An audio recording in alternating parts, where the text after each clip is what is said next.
Hi and welcome back to my channel. I'm continuing with the astrology series that I've recently started the last couple of months, and for the rising signs, and I'm up to the Virgo rising sign right now, and we're going to be using the same decks we've been using. They'll all be in the description box anyway, and the links and whatnot, and also, you'll probably notice that this time around it's a little different because some of the cards I've already pre-pulled. I haven't seen them all, but yeah. So I've pre-pulled the first four decks, which are the astrology decks, and also the numerology guidance cards. So we'll see what comes through with that. At the end, I'll still be shuffling for some notes from the universe on abundance for you guys. And then we're going to finish it off again with some messages from the guardian angels for you and see what comes through there. So let's take a look and see what came through with the pre-shuffle of the other cards. So we're doing Virgo rising. If you haven't seen the previous two videos, and if you don't happen to know, we have now got Mars in retrograde, and he'll be in retrograde till, the energies of the retrograde will be at least until February next year. So it's going to be quite a while. I mean, most astrologers will say that the retro ends in January, but there's, like with any retrograde planet, there's the pre-shadow phase, then there's the retrograde, then there's the post-shadow phase. A lot of people don't realise that still has the effects of the retrograde. So, yeah. So with Mars retrograde, Mars, when he's not retrograde, things move forward, there can be fast movement, everything's great in that sense.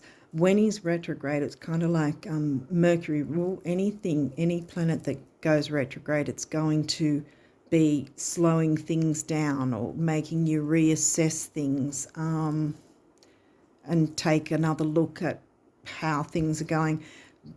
And of course there'll be frustrations, like there'll be stops and starts, or there'll be complete stops, of things, or things just not running smoothly.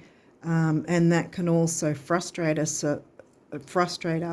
which will in turn have an impact on our communications with other people, and because we're already frustrated before we'd go in. So there's all that sort of thing. And I have a lot of Virgo in my chart, so I can be easily frustrated when things just aren't working for me. I'm like, So yeah, don't take anything personally if I happen to come out and say something, because I've got a lot of Virgo. I don't have Virgo rising, but I have a lot of Virgo in my chart. So I'm with you with getting frustrated because things aren't, particularly the way we want them to be. With all the Virgo energy, we want things to be a specific way, and if it's not that way, it's like, So, and then, of course, we also had the eclipses last month, the solar eclipse and then the lunar eclipse. So, again, the same thing, even though it was last month, the eclipse energy is 3 to 6 months either side, so of the actual eclipse. So, yeah, so we've got a lot of intense energies, but if we sort of get an idea of how to work with those, it's going to be that little bit easier on us, rather than sort of feeling like we're thrown in the deep end without any flotation devices, I guess. Yeah, hopefully I'm making sense. Anyway, let's get on with it and take a look at what we've got. 12th house. Well, that's Piscean energy, but it's not going to be in Pisces for you. It's going to be, Leo, because you're Virgo. Yeah, it's the sign before. First house, well, that's your rising sign. Neptune, well, Neptune rules Pisces, and Pisces energy is 12th house, even though it's in Leo for you. Then we've got Aquarius, which is 11th house energy, but it's not in 11th house for you. That one would be, oh gosh, what would that be? 6th house. Oh, yeah, because like first house Virgo rising right across from the other, on the other side, you'd be Virgo rising on the other side. See how it's like, there's Virgo, Aquarius, yeah. Solar eclipse, I thought so, yeah. So the solar eclipse or the eclipse energies have been or are affecting you in some way. 5th house, Leo energy. Again, 5th house isn't in Leo for you, it's in Capricorn. I think Capricorn. 5th house, yeah. Waxing gibbous. Waxing means it's moving towards the full moon. So that would be, yeah, I think that's only a few days before the full moon, actually. So we'll look that one up. We'll look up a couple of things now, like I normally do with the book, with a couple of things that we can elaborate on. So we'll jump into Neptune. Where are you? Further up. There we go, yeah. Neptune. In a reading. Now is the time, this Neptune up here. Can you see it? I don't know if you can see it. Okay. Now is the time to retreat into solitude and do some self-reflection. A spiritual check-in is the ultimate form of self-care, especially in a world filled with a superficial noise. Yes, self-care, because us Virgos tend to be all about, you know, taking care of everyone else, you know, being, I mean, the Cancer sign is also about nurturing and all that as well. But also Virgos tend to do that a lot, take care of everyone else to their own expense, often. This constant barrage of messages that prey on our deepest insecurities can lead us down a dark path. Neptune can grant you the ability to tune out all the fakery and realign with your universal truth. What calls to you on the highest physical plane? Highest psychic plane. Yeah, that makes more sense. It could be divinity, it could be beauty, it could be joy, anything. No matter what it is, you can reconnect to it by being still. If you have been engaging in self-destructive behaviors, now is the time to stop. As long as you are living on this planet, you have the choice and ability to better your life. Don't let negative thoughts take that away from you. You have a purpose here, even if you have forgotten it. Neptune is giving you the chance to come back from the brink. Take it. I might read Aquarius. Aquarius is also humanitarian. Where are you? There you go.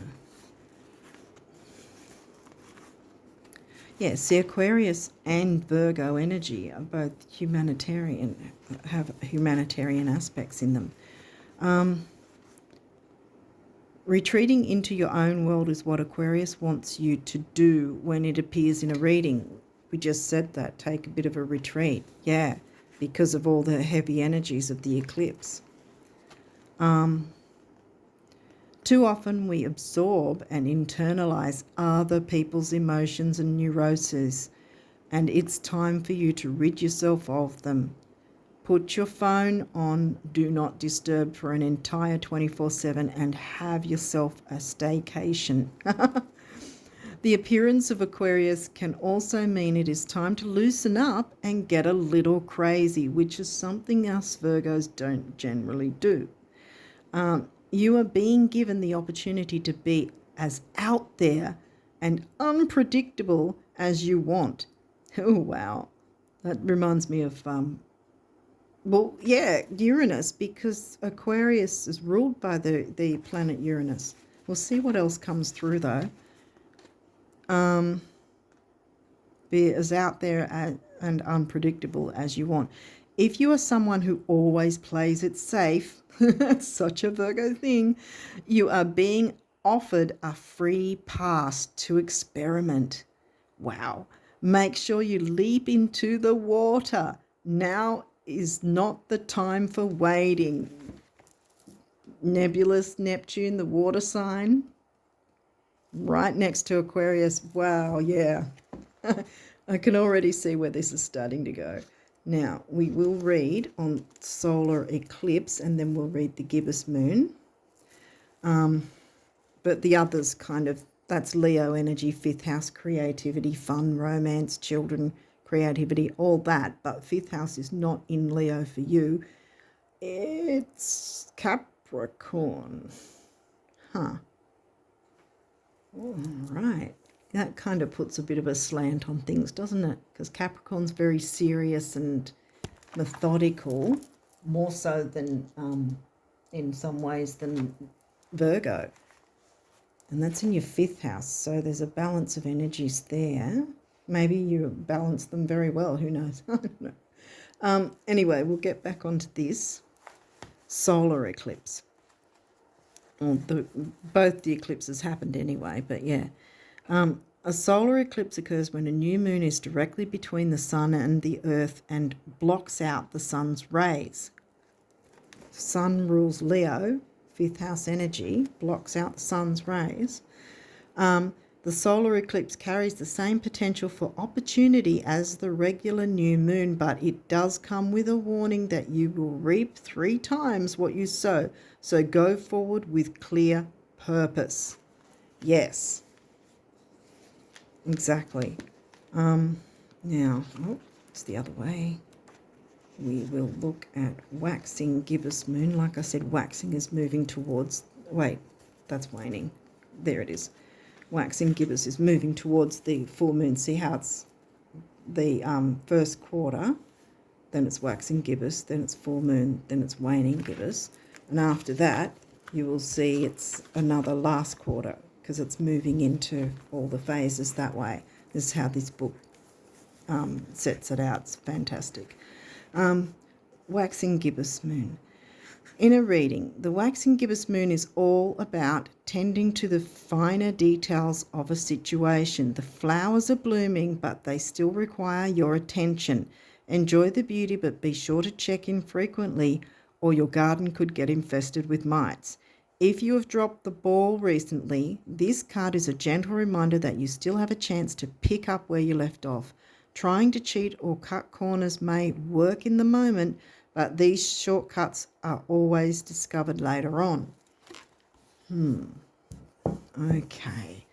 I would also take notice of where Neptune is in your chart. We already know when the eclipses happen, so we're just dealing with the energy of it.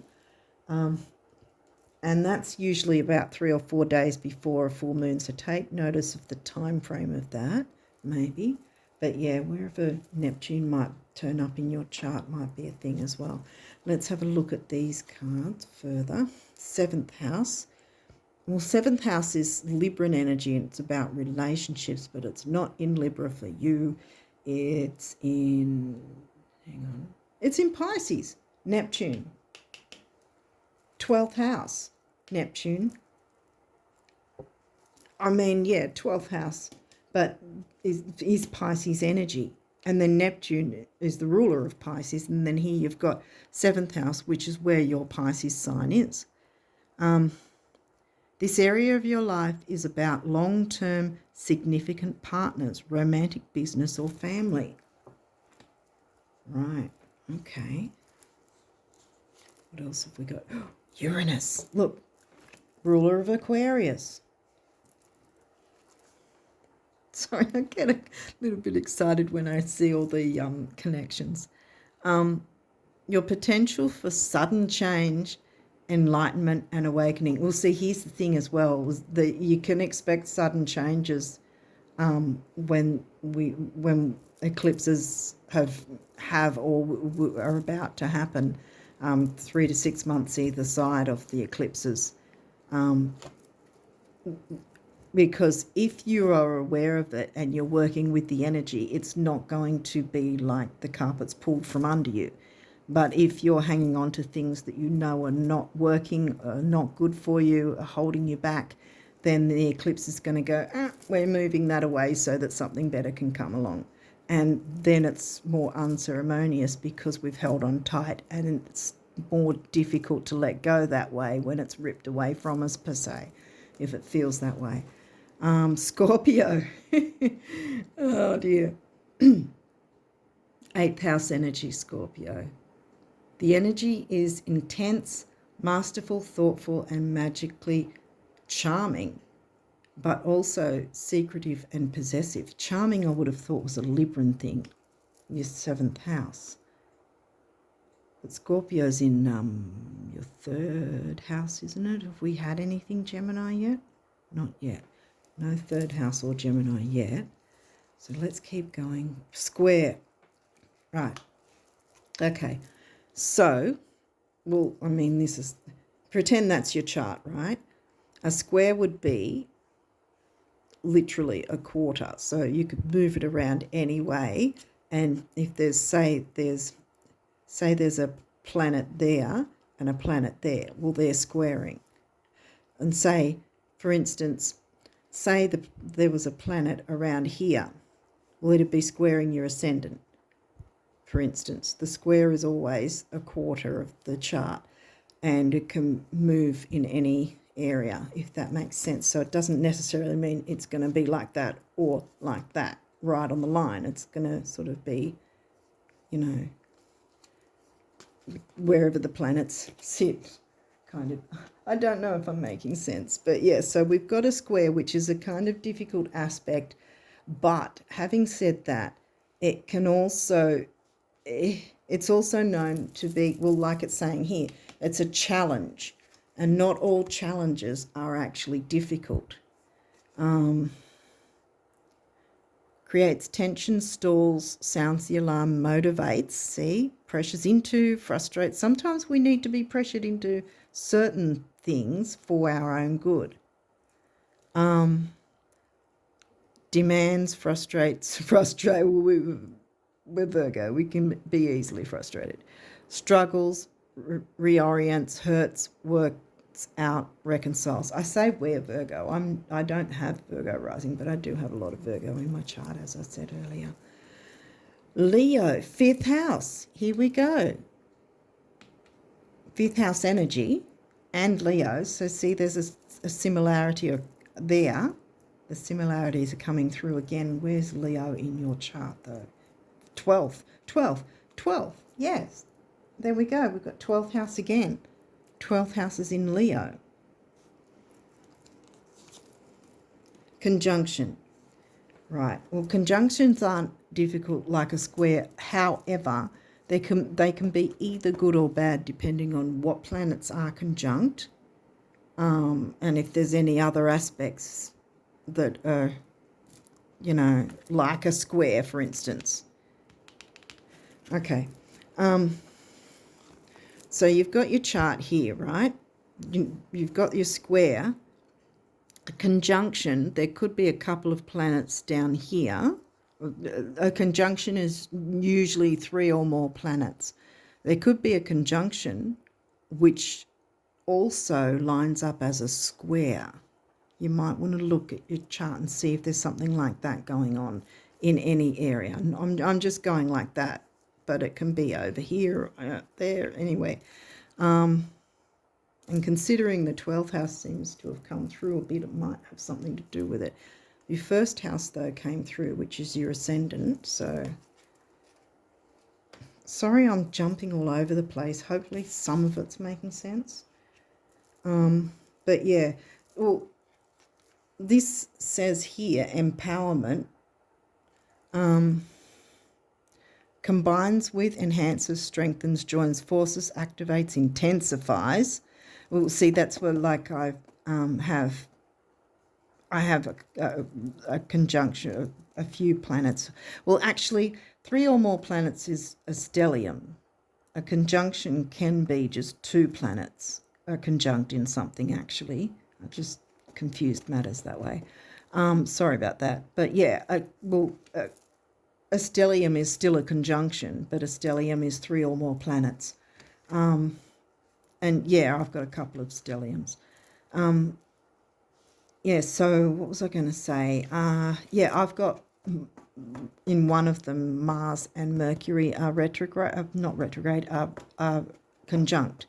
And Mars is retrograde now. And when he's not retrograde, Mars is sort of firing up that area of my chart along with Mercury, which is giving me a million ideas at once. And then there's the issue of trying to balance that out. But when Mars is retrograde, it gets me to slow down a bit and think about, okay, where do I want to go with these ideas? What will I put forward? What will I work on? What will I just maybe step back from or put to the side and deal with, like look into it down the track, maybe, instead of doing 50,000 things at once, which is often what I tend to get myself doing, which isn't always a good thing. See, so Mars retrograde in that way is kind of helping me out to still move forward but not do 50,000 things at once, if that makes sense.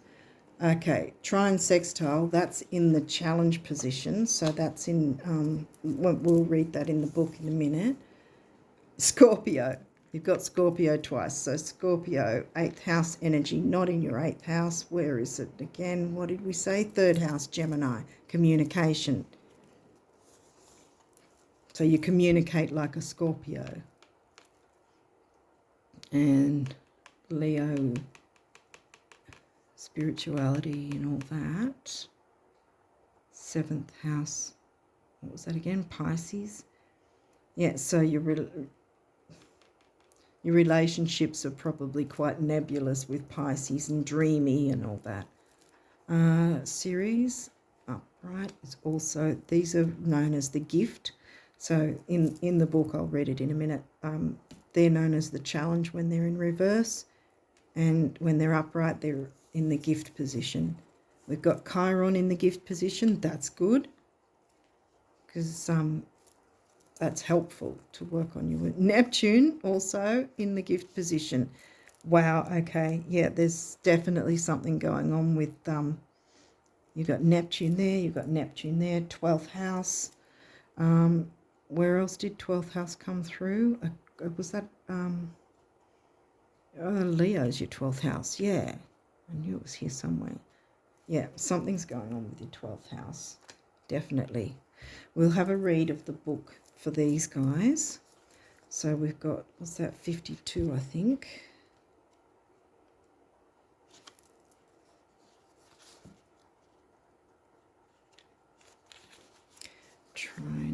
Trine sextile, but it's in challenge. Okay, so that's what it looks like upright. I've got it in challenge position. And it says, the path of least resistance can be both delightful and limiting. Don't get stuck in a comfortable rut, which is so, it's such a Virgo thing to get stuck in a rut and, you know, not want to move from our comfort zone. That's also a Cancerian trait, but you don't have Cancer or the moon here. I mean, you've got a moon phase, but not, and that is more about the energy of that coming through for you. Scorpio, 8, and that's in the upright position. Double Scorpio, so that's another thing to consider. What was that? 3rd house, I keep forgetting, sorry. Okay, so gift. Transformation, yep. Scorpio loans you the strength and curiosity to plumb the depths, Pluto energy, plumb the depths and face your monsters, then soar to new heights. Yeah, because we've got Chiron in the upright position. Soar to new heights and transform the situation. Feel the well within that. Feel the well within that connects to the collective source.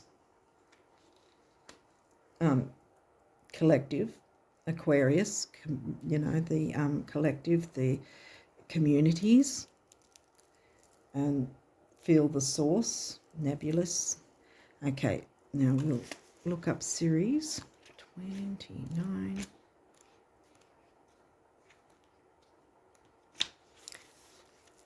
Okay, nurture. All right, so it's in the gift position too. There is a sacredness in your daily life. Loving, feeding, nurturing, that's Cancerian energies, the moon in Cancer.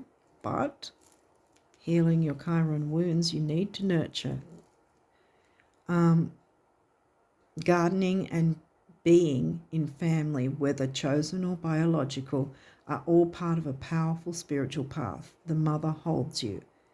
It sounds like there's a Cancerian energy, but we've got a lot of, that's the only water sign we don't have, because we've got watery Scorpio and we've got watery Pisces, Neptune coming through.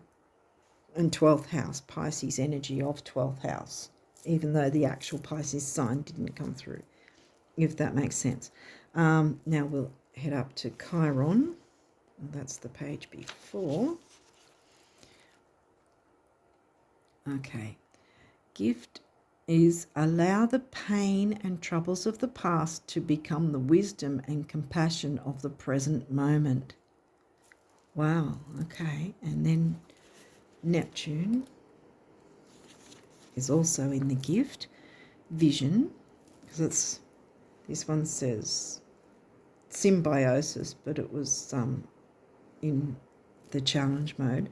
Investigate, nurture, heal, vision.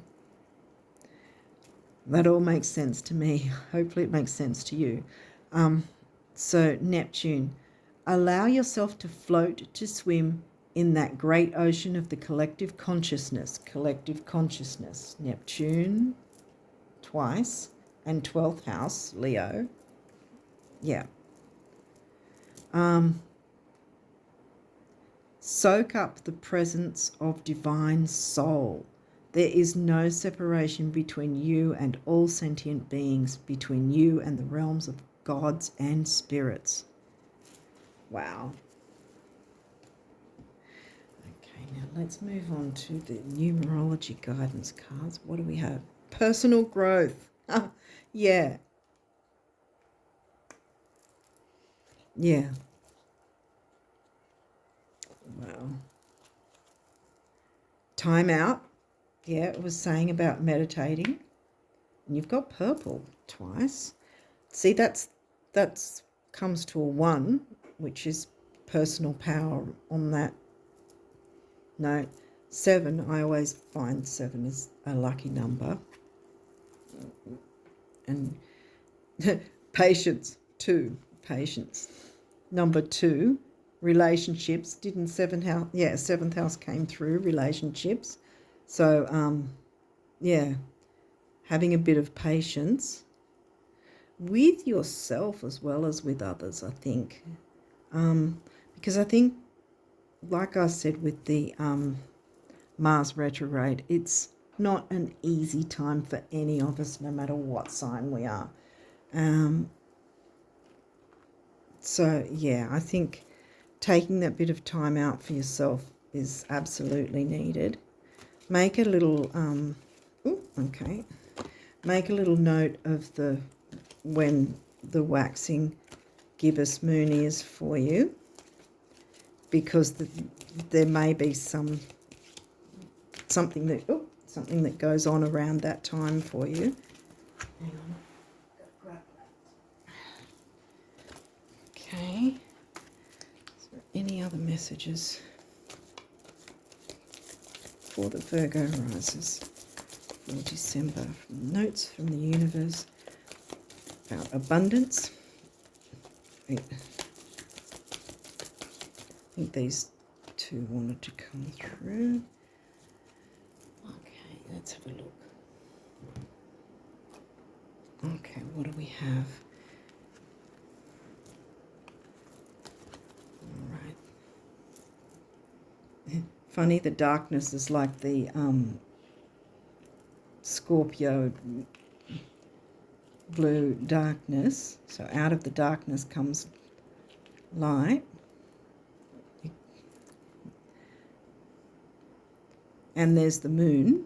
So there's the hint to the Cancerian energy that didn't come out specifically in here. Let the status symbols you seek most be self-made adventures that excite you at dawn, challenge you by day and surprise you by night. Self-made being the operative word. Creatorhood rocks the universe. Wow, okay. Creativity, romance creativity in your 12th house. So some form of artistic creativity is probably what you should tap into. Don't be so hard on yourself. Try not to get so frustrated on yourself. I'm so much like that, though. I frustrate myself all the time. Anyway, when things don't go my way, I get frustrated and go, and then have to take a breath to, get back in the now instead of nebulous, because I've also got some Pisces energy as well in my chart. Every fortune, gold medal and trophy, every comeback, triumph and celebration, and every kiss, hug and hand held was first a thought, a whisper or a dream. Go, the universe. Yeah.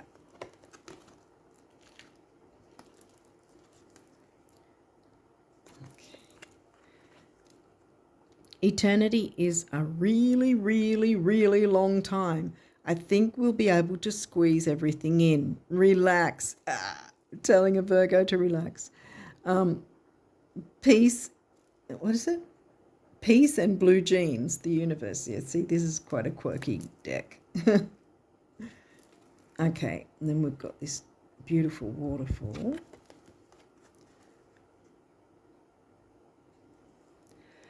An abundant life is an abundant life, not abundance all by itself. In case anyone asks, you know. See yourself in the throes of living and see me at your side, the universe. See, we've got a lot of yellow and orange as well as the purple and blue. Yeah. Try to have the patience. Quite frankly,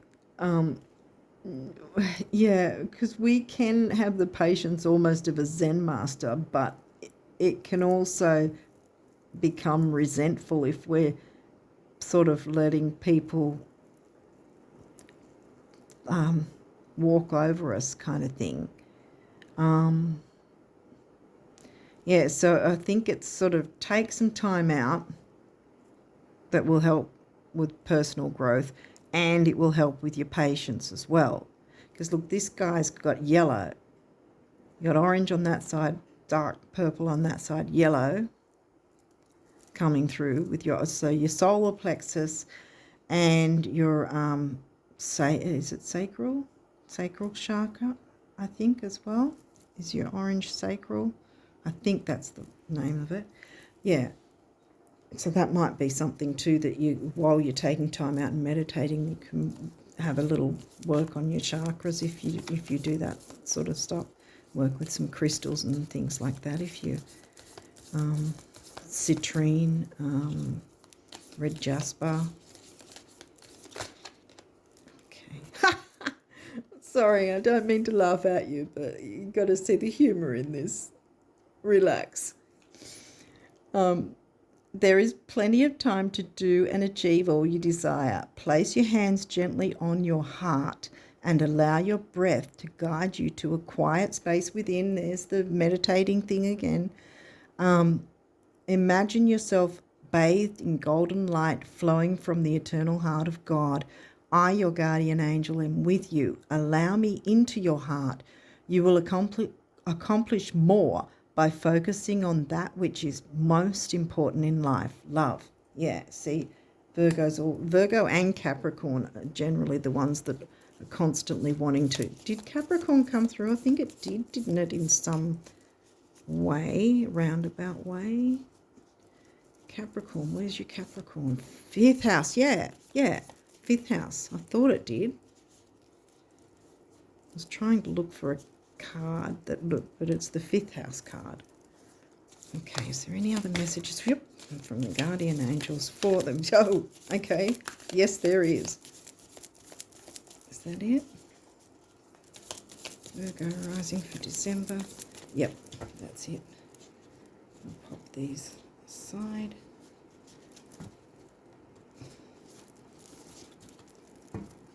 Okay, what's come through? Well, we already saw about relax. Oh, darn. Self-criticism. You guys are really getting beaten, browbeaten with all this, I think. Sorry, but anyway, self-criticism. We, your angels, ask you to please be more compassionate towards yourself. Observe the times when you have critical thoughts about you and make an effort to replace these negative thoughts with positive, loving ones. You are a wondrous being of light, even if at times you think you are less than perfect. We are all less than perfect. Remember that God and divine perfection exists in all things. So, in our perception, nobody's perfect anyway, but everything is perfect in the divine sense anyway. So, we've got a couple. Prayer. Dear guardian angel, help me to believe that all is possible through love. Help me manifest my dreams and live an inspiring and fulfilling life. Help me to feel God's presence in every moment. Help me feel eternally loved. Thank you for being always by my side. Sorry guys, here we go again. I don't know if you can see this. It says judgment. Let go of your fear of being judged. You are good enough. It is time to release all that you have kept safely locked away in your heart. Your true essence and potential have been restricted by structure and method for long enough. There is no right or wrong way. Just be you. Oh my goodness, you're getting a real rap over the knuckles today. Okay, and then we've got this last one, believe. Be open to all possibilities and opportunities. Let go of preconceived ideas. There is nothing to fear. You are constantly surrounded by love. Start to believe in yourself and trust your instincts. Wondrous possibilities and opportunities abound, provided you are flexible. I know I have a trouble being flexible. And retain an open heart and mind. Believe all is possible. And it is. See? Just sort of, really, I think all you need to do is kind of take time out to relax, which will help you to have more patience with yourself and others. Personal growth's on the cards, literally. And you'll be able to manifest what your heart desires, what you really want. And tap into your spiritual gifts and creativity, Hopefully I'm making sense here, but I think that it's actually going to be a pretty good month for you guys.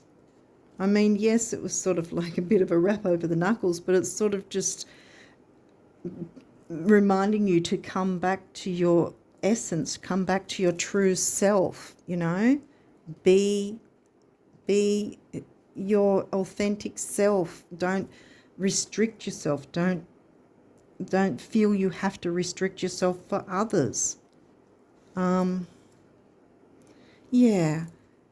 I really hope this has helped, and I wish you all the best to have an absolutely fantastic December and the rest of the year. And yeah, I wish you all the best of luck, and good things are coming in. They really are. You just take some time to meditate if you do that. You know, I highly recommend it. And then just take a bit of a note of the waxing gibbous moon time frame to see, like, make a note of what might be happening around there, or plan for it, and work with it that way. Yeah. So yeah, I wish you all the best, and have a fantastic month, and I'll chat to you soon again. Bye for now.